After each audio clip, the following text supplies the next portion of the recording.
Hey everybody, welcome to the channel. My name's Neil and it's time for another episode of QI. This is another subscriber request.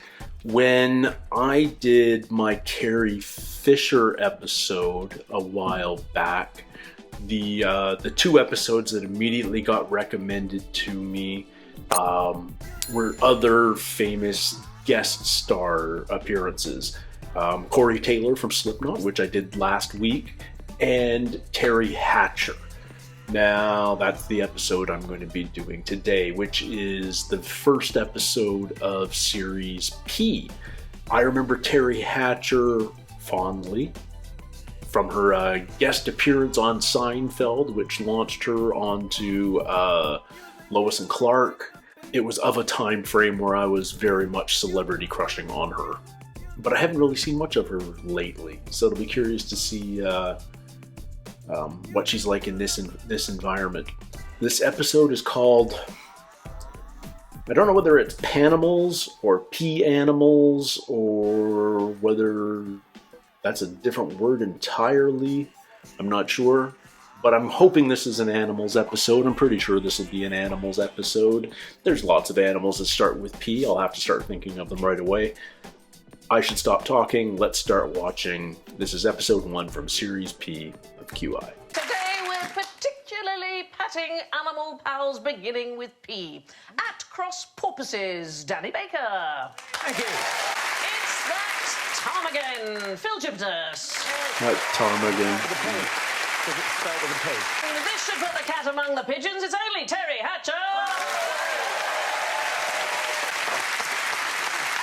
And our very own prawn star. Davies. Pepe the Prawn. I got to work with him on The Muppets Wizard of Oz. Danny Peacock. Phill Parrot.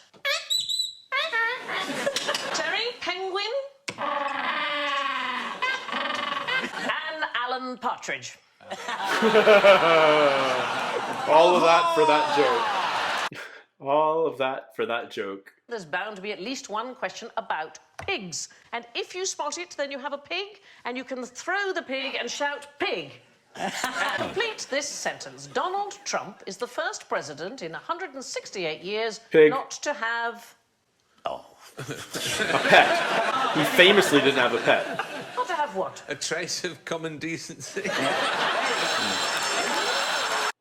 Also, not the only one in 168 years. Since 1850. What happened in 1850? Coronation Street started. It's all the shows. He's the first president not to have a pet in the White House. He's got Melania.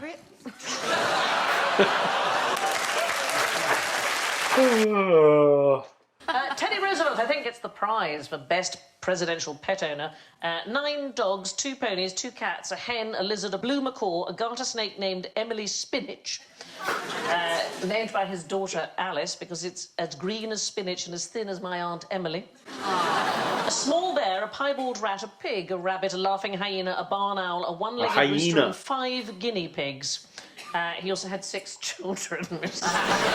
Guinea pigs are delicious. He also had the pony called Algonquin, who was so beloved by the president's son, Archie, that when he was sick in bed, his brothers, Kermit and Quentin, brought the pony up in the lift. Who'll bring the pony up to the room now? And the pony was so obsessed with its own reflection, it wouldn't get out the lift. Wow, I'm handsome. In 1940, Franklin D. Roosevelt was given a Scottish Terrier puppy that he named Murray the Outlaw of Falla Hill. He became a celebrity in his own right. He had his own secretary to answer fan mail. That's him there with the genius Eleanor Roosevelt, who really was the power behind the throne. During the Battle of the Bulge, the American soldiers used to ask each other the name of the president's dog, and if you got the answer Falla, then you knew it probably wasn't a German. Shibboleth. Donald Trump is the first president of the United States to steer clear of any petting in the White House. I'm just going to let that live in the air for a second. Now, who here is afraid of a tiny dancer called Sparkle Muffin? Ooh, It's going to be an animal, isn't It it? is going to be an animal because I said at the beginning the whole show's about animals. What are you afraid of, Phill? I'm loosely arachnophobic. What is it you don't like about them? Is it this? No, I quite like it. Let's test that a little more. Me, Hatcher. I'm trying to think what I'm afraid of. Hang on a minute. Anything, Terry? Snakes. This really big rattlesnake coiled up, like right there, and all the women I was with jumped away, like, and kind of pushed me forward towards the snake. So did Superman not come? Did he not? The sparkle muffin is a nickname given by researchers to a newly discovered species of peacock spider, the chia seed. That's how tiny, tiny they are. Okay. There's one called a circuit board peacock spider, and Oh, there's fun. the bat-like peacock spider, the elephant peacock spider. And not only are they the only known dancing spiders, they're also home to nature's smallest rainbow. So they diffract light from their bottom, and it's the only known example in the whole... They poop rainbows. Well, I was just picturing being able to have rainbows come out my bottom. Yes. Well, it's the... Oh my gosh. Oh, the soundtrack helps. Cute. Look at, check it out. Half of the ones that we know about have been named by a single person, Australia's Dr. Jürgen Otto. Oh, good old Jurgi. And he says they have personalities to match their brilliant colours. So the female has to be a virgin. That's a prerequisite for mating. And then he'll do the dance for her for a couple of minutes. Once she's... Not in Essex. What's black and white and pissed all over? And which? A penguin that got into a pirate stash of rum.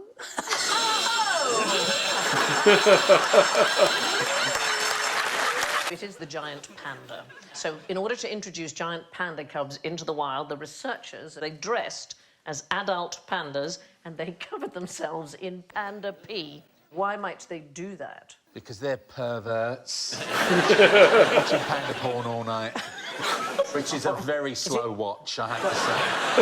They don't want them to get used to humans because they are still aggressive and you don't want them to go into villages and go, oh, those nice people. And the way to do that is to cover them in the panda urine.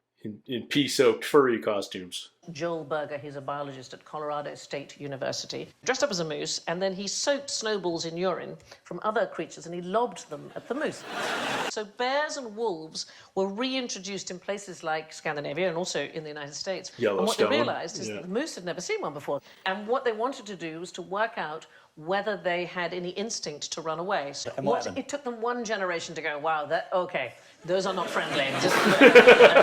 Okay. In Hawaii, there was a terrible rat problem.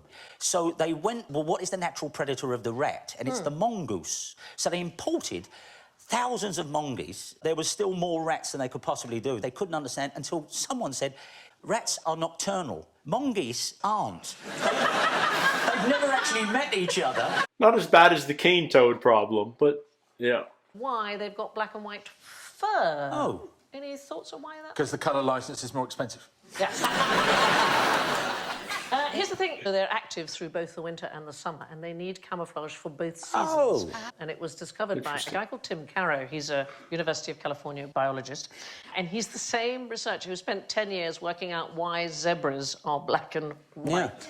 Yeah. So he's the black and white animal specialist. So it's probably to deter flies, who for some reason that is unclear, do not like landing on striped surfaces. Has anybody seen a horse, a plain horse? I don't know. A wildebeest, perhaps. You take a zebra to a supermarket and you fire a barcode gun at it, it says zebra. Unexpected item in bag. Now for a question on perilous primates. Who has got the most dangerous elbows?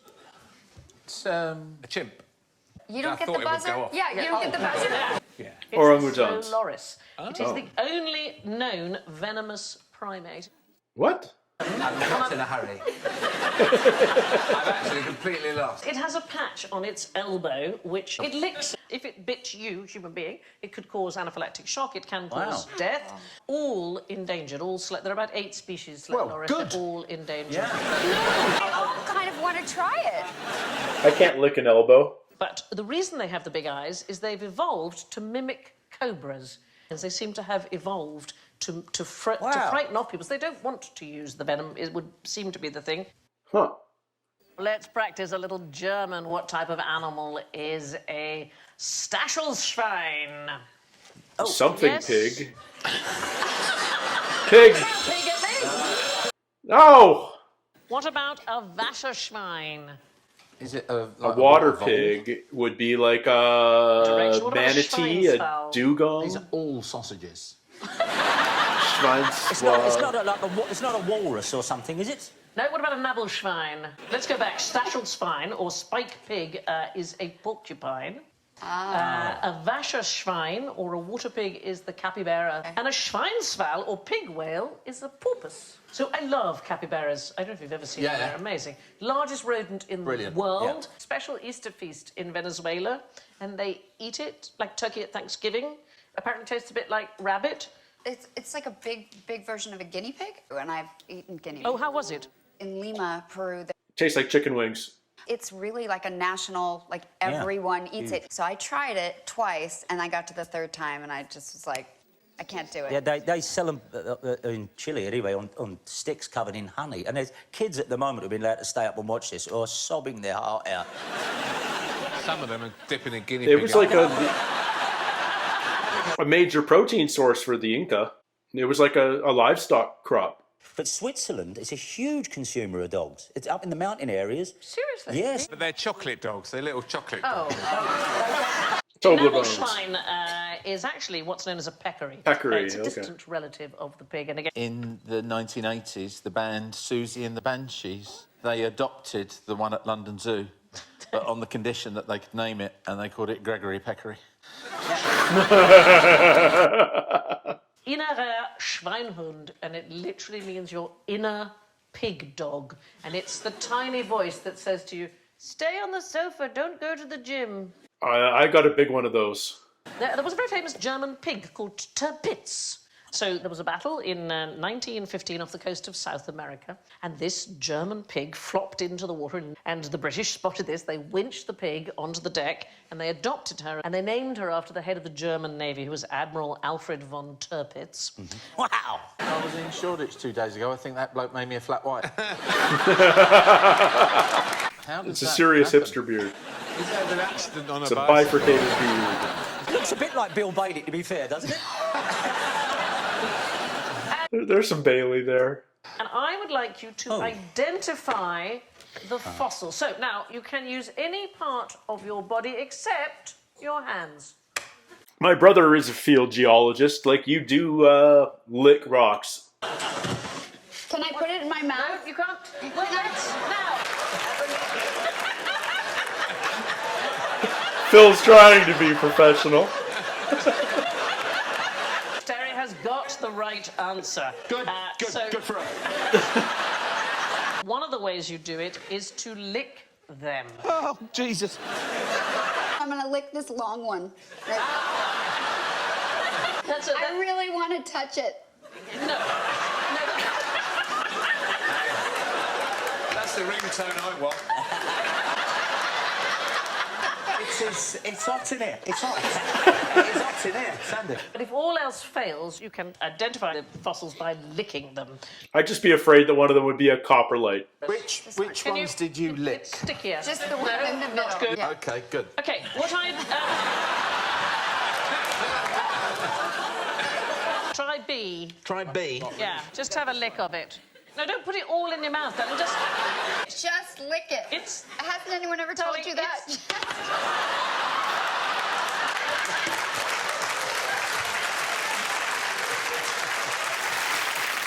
It's dinosaur poo. Was it? See, it's a coprolite.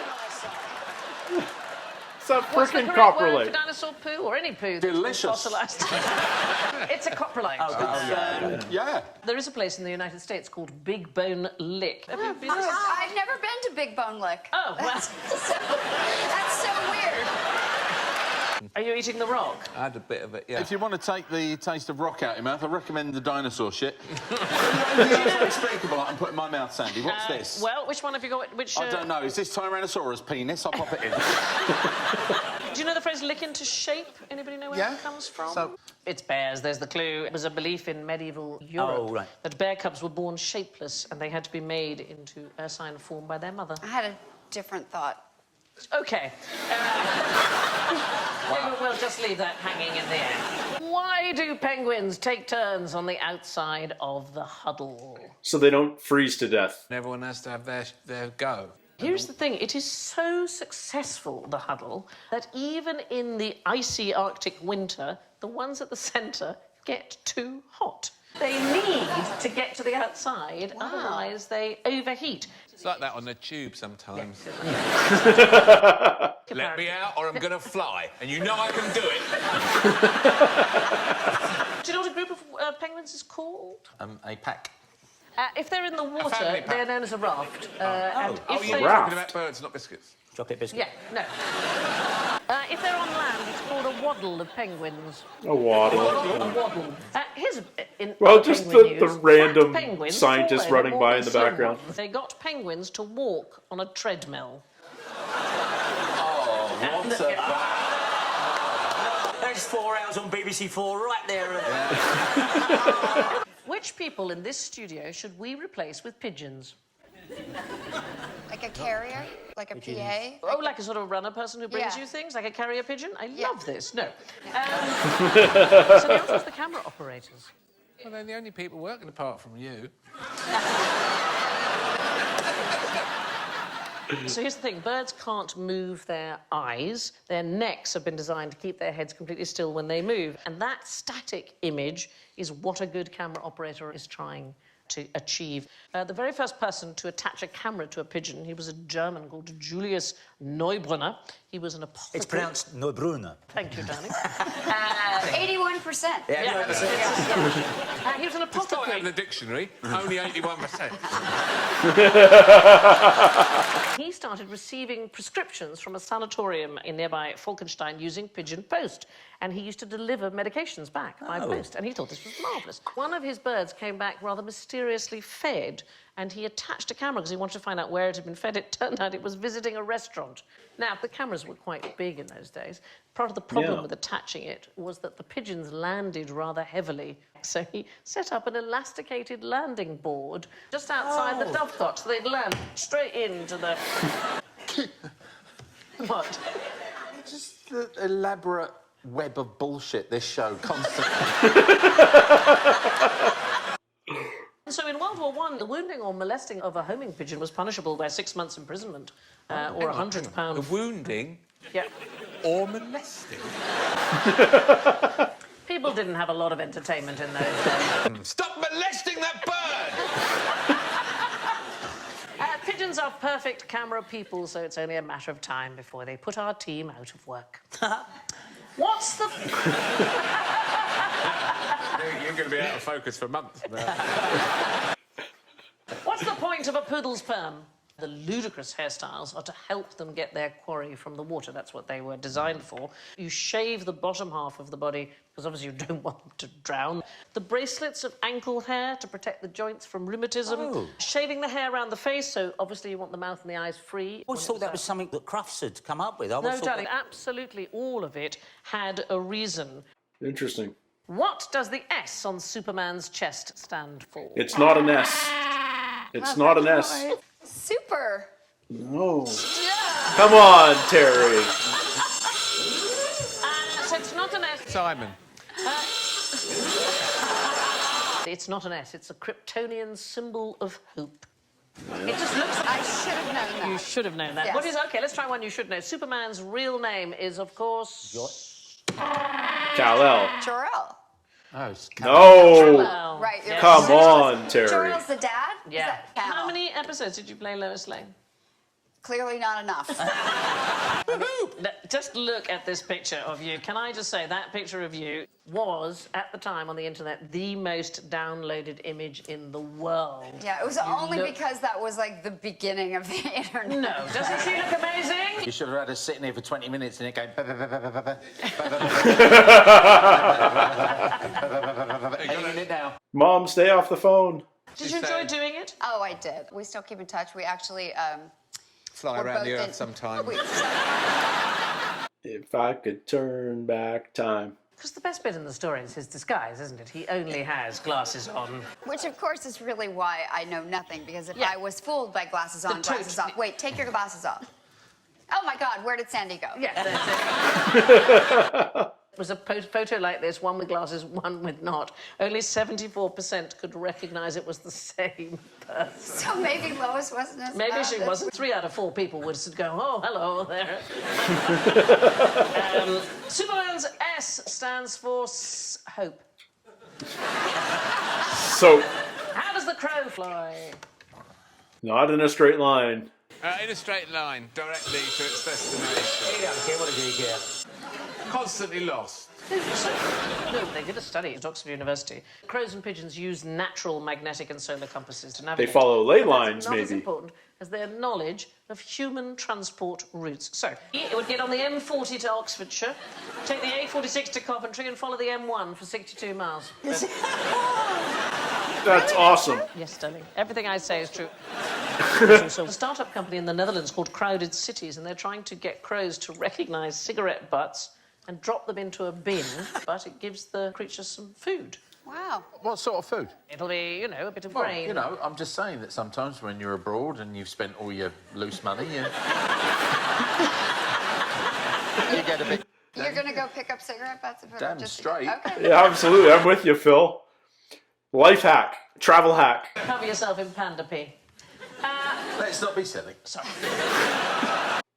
So he's working on a pigeon diet that would turn pigeon feces into soap.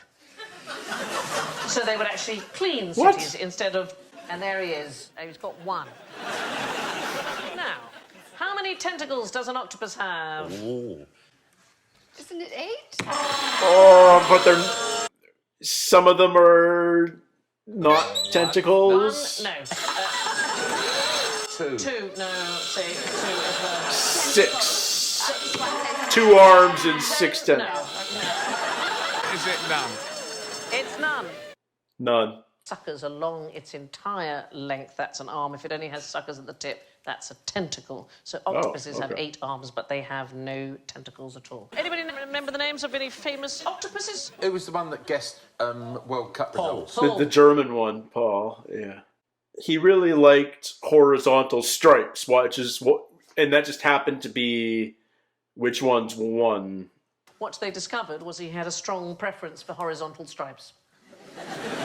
All the flags of the countries he favoured had horizontal That story stripes. has come out since this. What's the first line of Moby Dick? Call me Ishmael. Call me Ishmael. There we go. No. What? So it is the first sentence of chapter 1, Loomings, but it's not the first line of the book. There's 2 rather rambling introductory chapters. They're called Etymology and Extracts. Who is Ishmael? Well, a lot of people say it's the name of the narrator, but it isn't, because we don't know I've the never name. actually read It just it. says, call me Ishmael, but it could be anything. His actual name is unknown. In first place, as proud as a peacock. Oh, my goodness. With -7. It's Danny! Oh, bless it. With -18, it's Phill! In third place, making a fantastic debut with -38, it's Teri. Oh, wow. Sick as a parrot, with -54, it's Alan. 54. Ouch. Did we miss the pig clue? I guess we must have. Good night. That was quite fun. This isn't the first time where Phil's had a particularly attractive female on his, not on his team, but next to him, and he plays the I'm trying not to get distracted bit very, very well. Very entertaining. It doesn't hurt when it's Teri Hatcher doing spider moves on your arm and talking about licking rocks. Ah, man. Yeah, that was a fun one. I don't feel like this is a show that often brings in guest stars. It's definitely not a show that often brings in American guest stars, but I've seen Carrie Fisher and Teri Hatcher and Slipknot guy, Corey, and Jerry Springer. Are there any other big ones that I'm forgetting? I'm not counting people like, I know Trevor Noah's not American, but he lives and works in the US now, but he's a comedian first and foremost, as opposed to the others. I would be very curious to see somebody like a like a Neil deGrasse Tyson or someone like that on the show. Not a comedian per se, but somebody who's very good in public and also very knowledgeable. The British Neil deGrasse Tyson, I forget his name completely, but he's an astrophysicist, I think, and he was in a band back in the 80s or 90s, and you guys know who I'm talking about. You have him on, so yeah. If the right people got behind a show like this, it would totally work in North America, and yet I know it will never happen, and that bothers me. But I'm so glad that this show is here as is. We don't need to try and replicate it because this is great, and I hope it lasts for many, many years to come. I'm still very curious to see what happens after year Z, but we'll find that out in how many years? 5 years? 6 years? Where are we right now? S? T, U, V, W, X. We still got 7 years to go. Or did we do T this year? I've lost track. Anyway, thank you guys so much for spending a little bit of time here today on Neil Talks, and until next time, everybody, take care, stay healthy, and we'll see you soon. Cheers.